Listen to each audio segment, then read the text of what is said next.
Your Excellency, प्रधानमंत्री Ishiba जी, भारत और Japan के बिजनेस लीडर्स, देवी और सज्जनों,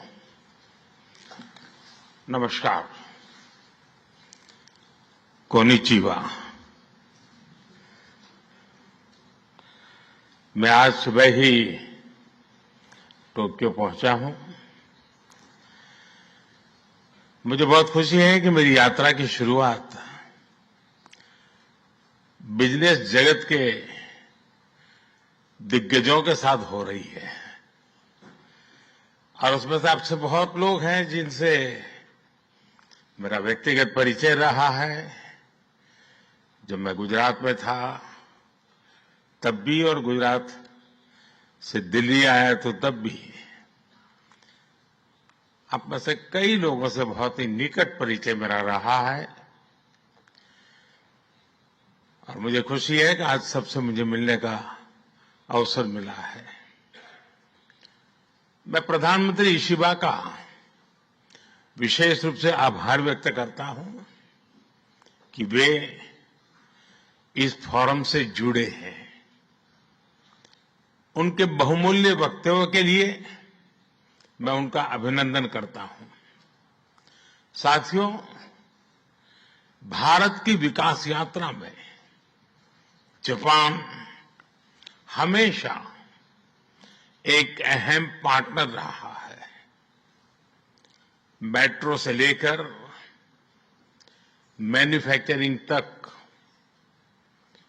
सेमीकंडक्टर से लेकर स्टार्टअप्स तक, हर क्षेत्र में हमारी साझेदारी आपसी विश्वास का प्रतीक बनी है।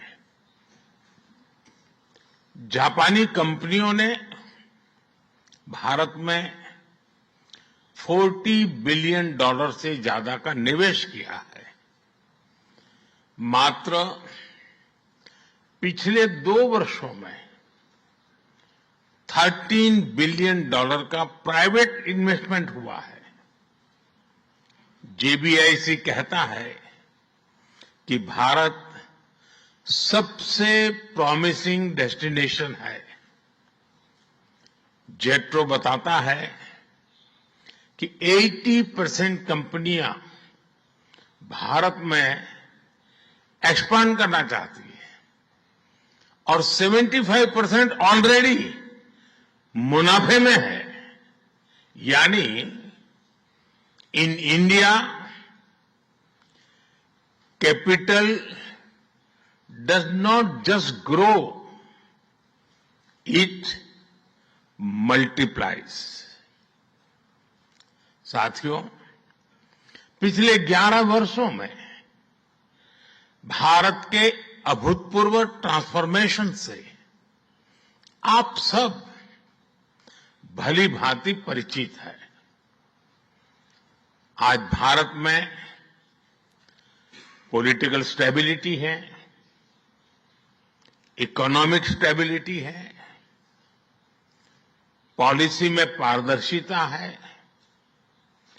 प्रिडिक्टिबिलिटी है।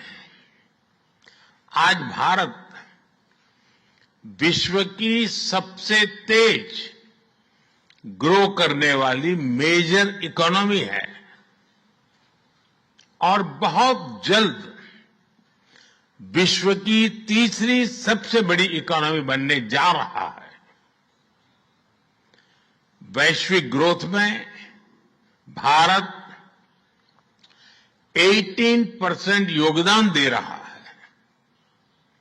भारत की कैपिटल मार्केट्स में अच्छे रिटर्न्स मिल रहे हैं। एक मजबूत बैंकिंग सेक्टर भी है। लो इन्फ्लेशन और लो इंटरेस्ट रेट्स, करीब $700 बिलियन के फॉरेक्स रिजर्व है। साथियों, इस बदलाव के पीछे हमारी रिफॉर्म, परफॉर्म और ट्रांसफॉर्म की अप्रोच है। 2017 में हमने वन नेशन वन टैक्स की शुरुआत की थी। अब इसमें नए और बड़े रिफॉर्म लाने पर काम चल रहा है।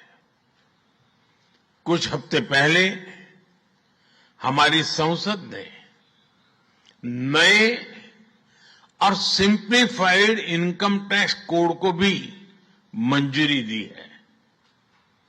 हमारे रिफॉर्म्स केवल टैक्स प्रणाली तक सीमित नहीं है। हमने ईज ऑफ डूइंग बिजनेस पर बल दिया है। बिजनेस के लिए सिंगल डिजिटल विंडो अप्रूवल की व्यवस्था की है। हमने 45,000 कंप्लायंसेस रेशनलाइज किए हैं। इस प्रक्रिया को गति देने के लिए डीरेगुलेशन पर एक उच्च स्तरीय कमेटी बनाई गई है। डिफेंस और स्पेस जैसे सेंसिटिव क्षेत्रों को प्राइवेट सेक्टर के लिए खोल दिया गया है। अब हम न्यूक्लियर एनर्जी सेक्टर को भी खोल रहे हैं।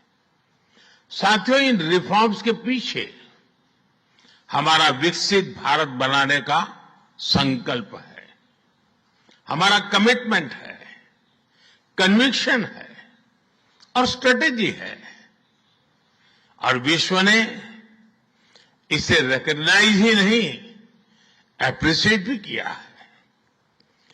S&P ग्लोबल ने 2 दशक बाद भारत के क्रेडिट रेटिंग अपग्रेड किए हैं। The world is not just watching India, it is counting on India. साथियों, अभी भारत जापान बिजनेस फोरम की रिपोर्ट प्रस्तुत की गई। कंपनियों के बीच हुई बिजनेस डील्स, इसका बड़ा विस्तार से वर्णन दिया गया।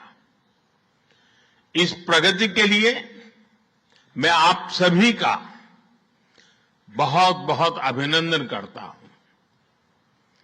हमारी साझेदारी के लिए मैं भी कुछ सुझाव बड़ी नम्रतापूर्वक आपके समक्ष रखना चाहूंगा।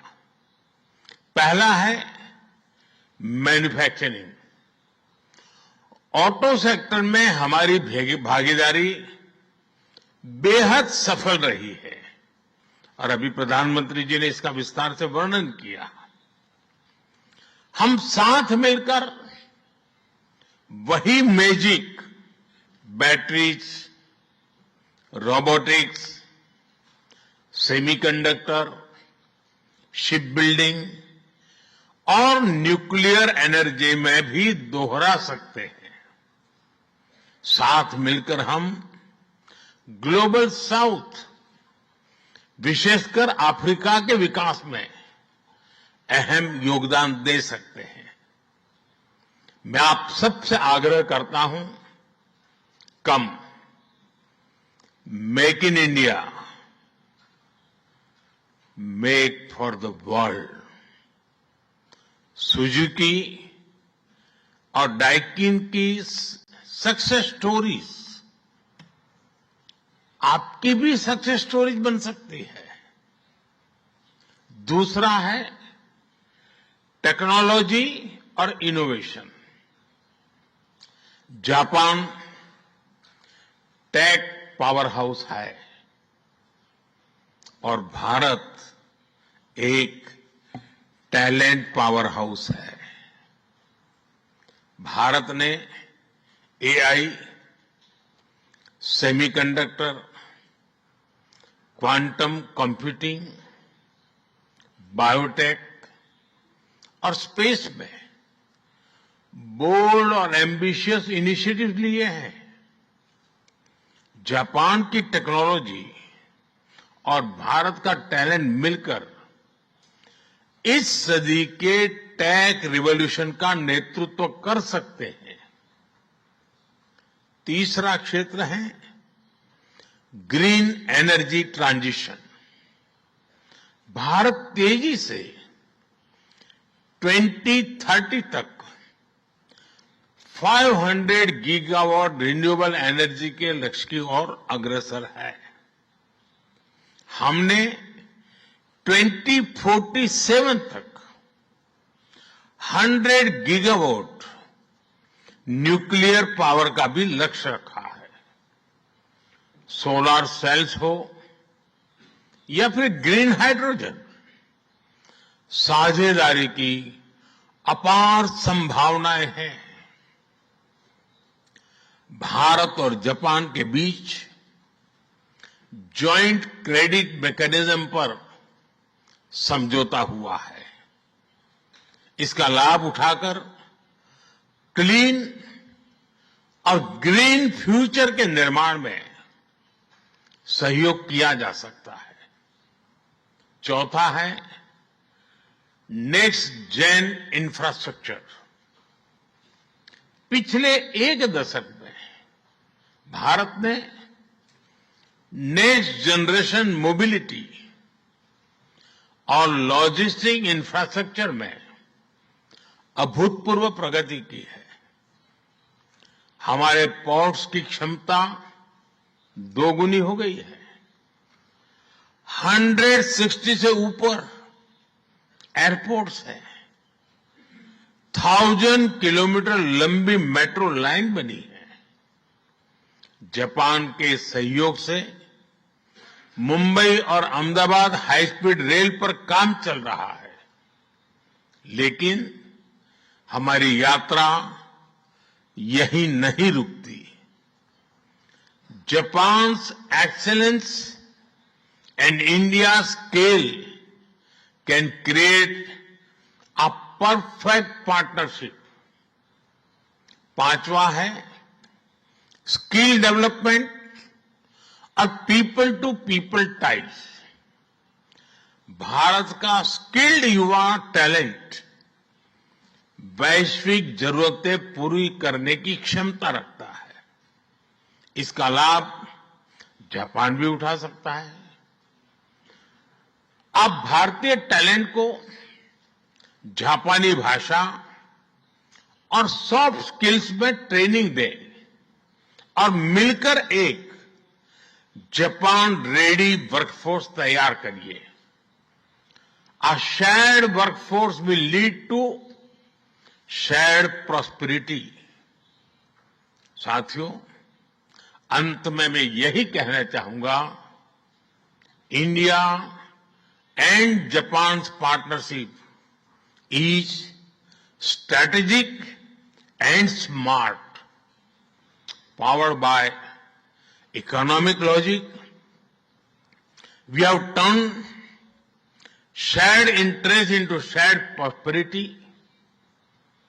India is the springboard for Japanese businesses to the global south. Together, we will shape the ASEAN century, Asian century for stability, growth and prosperity. इन्हीं शब्दों के साथ मैं प्रधानमंत्री इशिबाजी और आप सभी का आभार प्रकट करता हूं। अरिगातो गोजाइमास। बहुत बहुत धन्यवाद।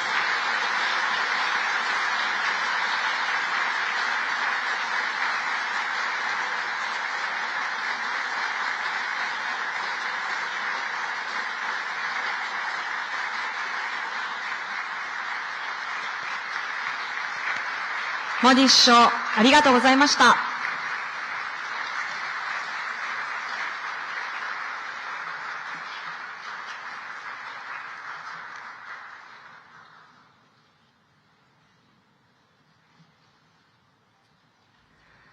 और आप सुन रहे थे टोक्यो से इंडिया जापान इकोनॉमिक फोरम के ये ओपनिंग रिमार्क्स जो पहले प्रधानमंत्री जो जापान के थे उन्होंने कहा, उसके बाद फोरम ओपन किया गया जहां पर हमने प्रधानमंत्री नरेंद्र मोदी को सुना। उन्होंने साफ तौर पर कहा, world is not only watching us, it is counting upon us.